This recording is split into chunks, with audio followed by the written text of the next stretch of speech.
I don't know when you're going to read this, but I can tell you when it started. I was out for a walk alone in the woods when the entity came for me. It was beyond a blur. It was, for a lack of a better term, absence of meaning. Where it hid, there were no trees. Where it crept closer, there was no grass. Through the arc, it leapt at me. There was no breeze of motion. There was no air at all. As it struck, I felt a distinct sensation of claws puncturing me somewhere unseen, somewhere I'd never felt before. My hands and arms and legs and torso seemed fine, and I wasn't bleeding, but I knew I'd been injured somehow. As I fearfully ran back home, I could tell that I was less. I was vaguely tired, and it was hard to focus at times. The solution at that early stage was easy. A big cup of coffee helped me feel normal again. For a while, that subtle drain on my spirits became lost in the ebb and flow of caffeine in my system. You could say my life began that week actually, because that was when I met Mar. She and I got along great, though to be honest, I'm pretty sure I fell in love with her over the phone before we even met. It was almost as if the strong emotions of that first week made the entity fight back. It was still with me, latched on to some invisible part of my being. The first few incidents were minor, and I hardly worried about them. The color of a neighbor's car changed from dark blue to black one morning, and I stared at it before shaking my head and shrugging off the difference. 2 days later at work, a coworker's name changed from Frank to Dan. I carefully asked around, but everyone said his name had always been Dan. I figured I'd just been mistaken. Then, as ridiculous as this sounds, I was peeing in my bathroom at home when suddenly I found myself on a random street. I was still in my pajamas, pants down and urinating, but now in full view of a dozen people at a bus stop. Horrified, I pulled up my clothes and ran before someone called the cops. I did manage to get home, but the experience forced me to admit that I was still in danger. The entity was doing something to me, and I didn't understand how to fight back. Mar showed up that evening, but she had her own key. "Hey," I asked her with confusion, "how did you get a key?" She just laughed. "You're cute. Are you sure you're okay with this?" She opened the door and entered a room full of boxes. I know living together is a big step, especially when we've only been dating 3 months. Living together, I had literally just met her the week before. Thing was, my mother had always called me a smart cookie for a reason. I knew when to shut my yap. Instead of causing a scene, I told her everything was fine, and then I went straight to my room and began investigating. My things were just as I had left them, with no sign of a 3-month gap in habitation, but I did find something out of the ordinary. I shivered angrily as I processed the truth. The entity had eaten 3 months of my life. What the hell was I facing? What kind of creature could consume pieces of one's soul like that? I'd missed the most exciting parts of a new relationship, and I would never understand any shared stories or in-jokes from that period. Something absurdly and precious had been taken from me, and I was furious. That fury helped suppress the entity. I never imbibed alcohol. I drank coffee religiously. I checked the date every time I woke up. For 3 years, I managed to live each day while observing nothing more than minor alterations. A social fact here and there, someone's job, how many kids they had, that sort of thing. The layout of nearby streets, the time my favorite television show aired, that kind of thing. Always, those changes reminded me the creature still had its claw sunk into my spirit. Not once in 3 years did I ever let myself zone out. One day, however, I grew careless. I let myself get really into the season finale of my favorite show. It was gripping, a fantastic story. Right at the height of the action, a young boy came up to my launcher and shook my arm. Surprised, I asked, "Who are you? How did you get in here?" He laughed and smiled brightly. "Silly daddy." My heart sank in my chest. I knew immediately what had happened. After a few masked questions, I discovered that he was 2 years old and that he was my son.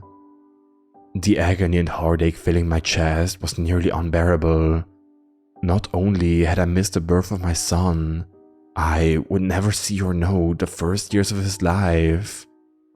Mar and I had obviously gotten married and started a family in the time I'd lost, and I had no idea what joys or pains those years contained. It was snowing outside.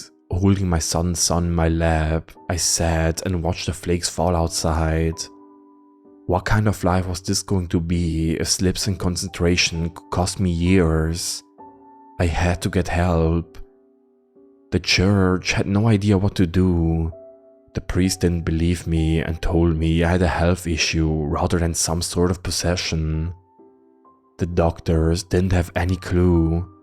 Nothing showed up on all their scans and tests, but they happily took my money in return for nothing.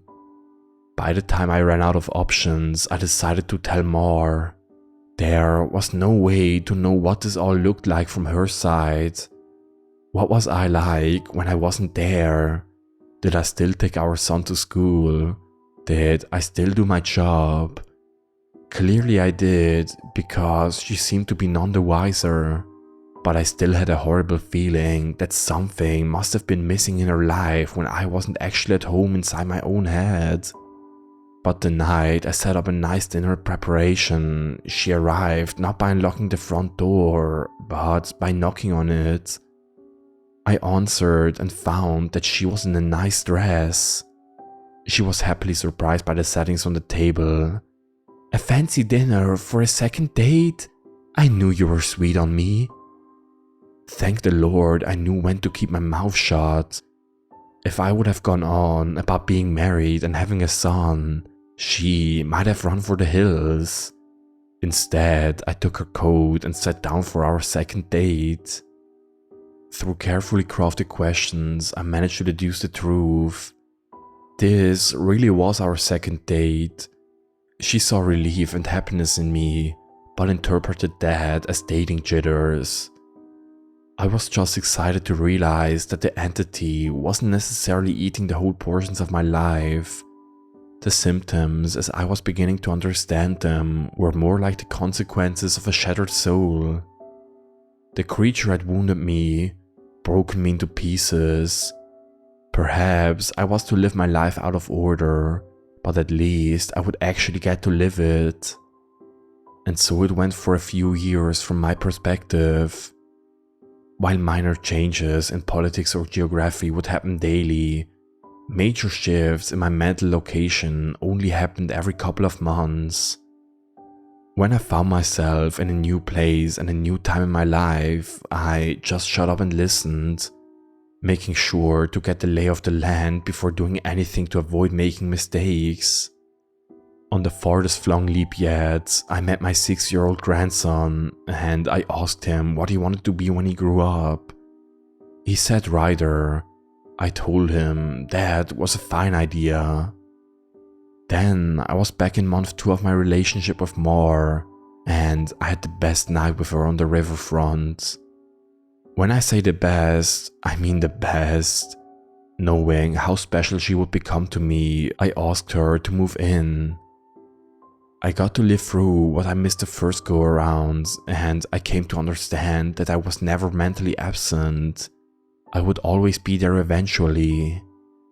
When we were moving her boxes in, she stopped for a moment and said she marveled at my great love, as if I'd known her for a lifetime and never once doubted she was the one. That was the first time I truly loved freely and wholeheartedly since the entity had wounded me. She was right about my love for her, but for exactly the reason she considered a silly romantic analogy. I had known her my whole life, and I had come to terms with my situation and found peace with it. It wasn't so bad to have a sneak peek at all the best parts ahead. But of course, I wouldn't be writing this if it hadn't gotten worse. The entity was still within me. It had not wounded me and departed like I'd wanted to believe. The closest I can describe my growing understanding was that the creature was burrowing deeper into my psyche, fracturing it into smaller pieces. Instead of months between major shifts, I began having only weeks. Once I noticed that trend, I feared my ultimate fate would be to jump between times in my life in a heartbeat by heartbeat, forever confused, forever lost. Only an instant in each time meant that I would never be able to speak with anyone else, never be able to hold a conversation, never express or receive love. As the true depth of that fear came upon me, I sat in an older version of me and watched the snow falling outside. That was the one constant in my life. The weather didn't care who I was or what pains I had to face. Nature was always there. The falling snow was always a little hook that kept me in place. The pure emotional peace it brought me was like a panacea on my mental wounds, and I'd never yet shifted while watching the pattern of falling white and thinking of the times I'd gone sledding or built a snow fort as a child. A teenager touched my arm. "Grandpa?" He startled me out of my thoughts, so I was less careful than usual. "Who are you?" He half grinned, as if not sure whether I was joking. Handing me a stack of papers, he said, "It's my first attempt at a novel. Would you read it and tell me what you think?" "Ah, of course. Pursuing that dream of being a writer, I see." He burned bright red. "Trying to anyway." "Alright, run off. I'll read this right now." The words were blurry, and annoyed I looked for glasses I probably had for reading. Being old was terrible, and I wanted to leap back into a younger year, but not before I read this book. I found my glasses in a sweater pocket and began leafing through. More pottered in and out of the living room, still beautiful, but I had to focus. I didn't know how much time I would have there. It seemed that we had relatives over. Was it Christmas? A pair of adults and a couple of kids I didn't recognize from to the hallway, and I saw my son, now adult, walk by his wife on the way out the door. As a group, the extended family began sledding outside. Finally, I finished reading the story and I called out for my grandson. He rushed down the stairs and into the living room. "How was it?" "Well, it's terrible," I told him truthfully. "But it's terrible for all the right reasons. You're still a young man, so your characters behave like young people. But the structure of the story itself is very solid." I paused. "I didn't expect it to turn out to be a horror story." He nodded. "It's a reflection of the times. Expectations for the future are dismal, not hopeful like they used to be." "You're far too young to be aware like that," I told him. An idea occurred to me. "If you're into horror, do you know anything about strange creatures?" "Sure, I read everything I can. I love it." Warily, I scanned the entrances to the living room. Everyone was busy outside. For the first time, I opened up to someone in my life about what I was experiencing. In hushed tones, I told him about my fragmented consciousness. For a teenager, he took it well. "You serious?" "Yes, I'm serious." He donned the determined look of a grown man accepting a quest. "I look into it, see what I can find out. You should start writing down everything you experience, build some data, maybe we can map your psychic wound. Wow, sounds like a plan. I was surprised. That made sense, and I hadn't expected him to have a serious response. But how will I get all the notes in one place? Let's come up with somewhere for you to leave them, he said, frowning with thought. Then I'll get them and we can trace the path you're taking through your own life, see if there's a pattern. For the first time since the situation had gotten worse, I felt hope again. How about under the stairs? Nobody ever goes under there. Sure. He turned and left the living room.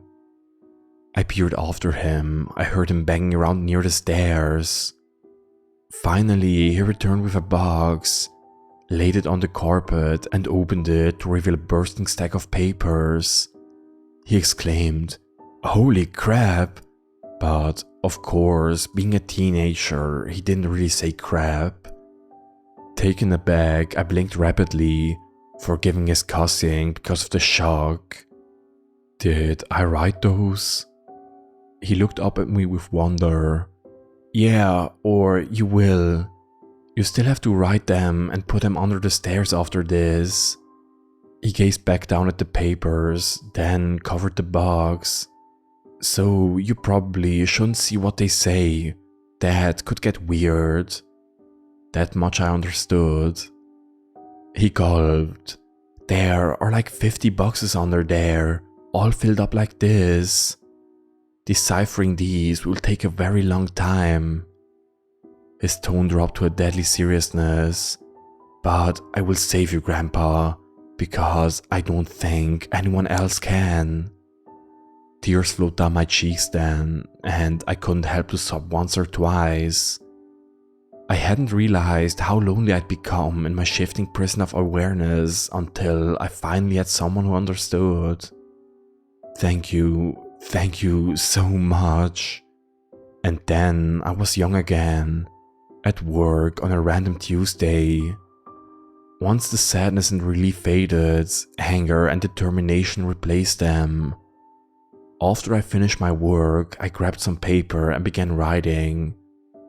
While the weeks shifted around me, while those weeks became days and then hours, I wrote every single spare moment about when and where I thought I was. I put them under the stairs out of order. My first box was actually the 30th, and my last box was the first. Once I had over 50 boxes written from my perspective, and once my shifting became a matter of minutes, I knew it was up to my grandson to take it from there. I put my head down and stopped looking. I couldn't stand the river of changing awareness any longer. Names and places and dates and jobs and colors and people were all wrong and different. I'd never been older. I sat watching the snow fall. A man of at least 30 that I vaguely recognized entered the room. Come on, I think I finally figured it out. I was so frail that moving was painful. Are you him? Are you my grandson? Yes. It took me to a room filled with strange equipment and set me in a rubber chair facing a large mirror twice the height of a man. The pattern finally revealed itself. How long have you worked on this? I asked him aghast. Tell me you didn't miss your life like I'm missing mine. His expression was both stone cold and furiously resolute. It will be worth it. He brought 2 thin metal rods close to my arms and then nodded at the mirror. Look, this shock is carefully calibrated. The electric zap from his device was startling, but not painful. In the mirror, I saw a rapid arcing light silhouette appear above my head and shoulder. The electricity moved through the creature like a wave, briefly revealing the terrible nature of what was happening to me. A bulging leech-like mouth was wrapped around the back of my head, coming down my eyebrows and touching each ear, and its slug-like body ran over my shoulder and into my very soul. It was a parasite, and it was feeding on my mind. My now adult grandson held my hands as I took in the horror. After a moment he asked, "Removing it is going to hurt very badly. Are you up for this?" Fearful I asked, "Is Mar here?" His face softened. "No, not for a few years now." I could tell from his reaction what had happened, but I didn't want it to be true. "How?" "We have this conversation a lot," he responded. "Are you sure you want to know? It never makes you feel better." Tears brimmed in my eyes. "Then I don't care if it hurts or if I die. I don't want to stay in a time where she's not alive." He made a sympathetic noise of understanding and then returned to his machines, took several wires, diodes, and other bits of technology to my limbs and forehead. While he did so, he talked. "I've worked for 2 decades to figure this out, and I've had a ton of help from other researchers of the occult. This parasite doesn't technically exist in our plane. It's one of the lesser spawns of, and it feeds on the plexus of mind, soul, and quantum consciousness. When details like names and colors of objects changed, you weren't going crazy. The web of your existence was merely losing strands as the creature ate its way through you." I didn't fully understand. I looked up in confusion as he placed a circlet of electronics like a crown on my head in exact line where the parasite's mouth had rigged me. "What?" He paused his work and grew pale. "I forgot that you wouldn't know. You're lucky, believe me." After a deep breath, he began moving again and placed his finger near a few stitches. "Ready? This is carefully tuned to make your nervous system extremely unappetizing to the parasite, but it's basically electroshock therapy." I could still see Mar smile. Even though she was dead, I had just been with her moments ago. "Do it." The click of a switch echoed in my ears, and I almost laughed how mighty electricity was. It didn't feel like anything, at least at first. Then I saw the mirror shaking and my body within that image convulsing. Oh no, it did hurt. Nothing had ever been more painful.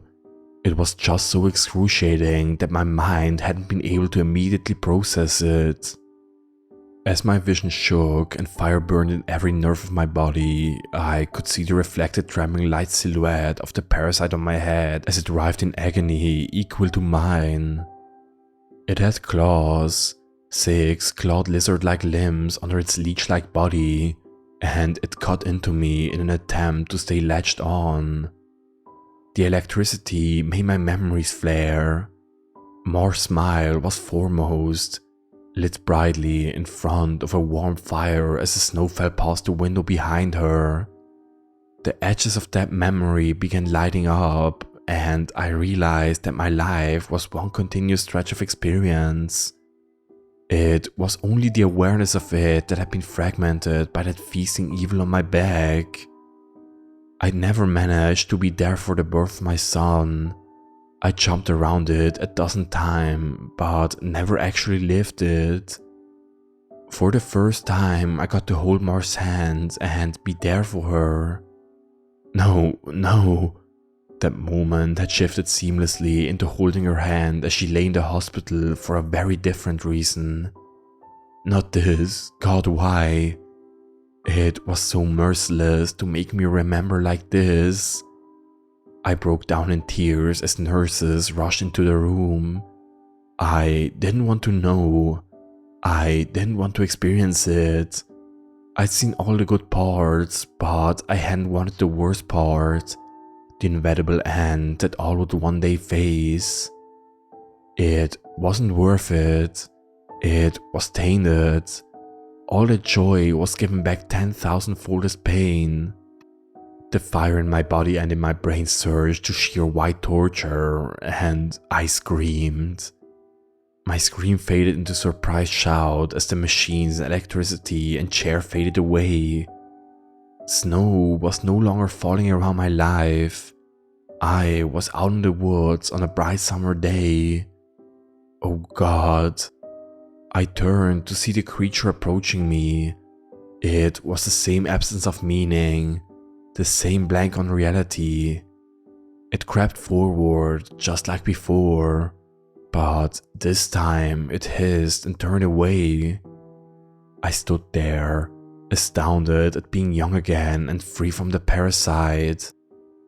My grandson had actually done it. He'd made me an unappetizing meal, so the predator of my mind and soul had moved on in search of a different snack. I returned home in a daze, and while I was sitting there processing all that had happened, the phone rang. I looked at it in awe and sadness. I knew who it was. It was Marjorie, calling for the first time for some trivial reason she admitted 30 years later was just made up to talk to me. But all I could see was her lying in that hospital bed dying. It was going to end up in unspeakable pain and loneliness. I would become an old man, left to sit by myself in an empty house, his soulmate gone long before him. At the end, the only thing I would have left, sitting and watching the falling snow. But now, thanks to my grandson, I would also have my memories. It would be a wild ride, no matter how it ended. On a sudden impulse, I picked up the phone. With a smile I asked, "Hey, who's this?" Even though I already knew.